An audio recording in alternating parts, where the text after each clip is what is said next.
Hello everyone, and today it's me of the original Me at the Zoo, the first ever video on YouTube. And as you can see, it seems like it's been hacked again. First it was the sub to sub, and the second, now it's this. Okay, so the hacker came back and put this on. A new live video. Used to say sub to sub blah blah blah, but they managed to get rid of it, the original person. So, it says new live video, and when you click it, you get rickrolled.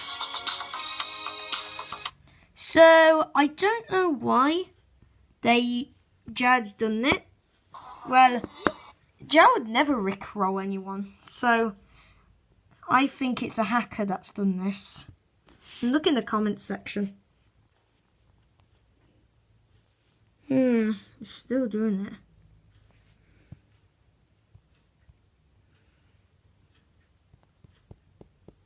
So, Me at the Zoo has just been hacked again to be rickrolling everyone.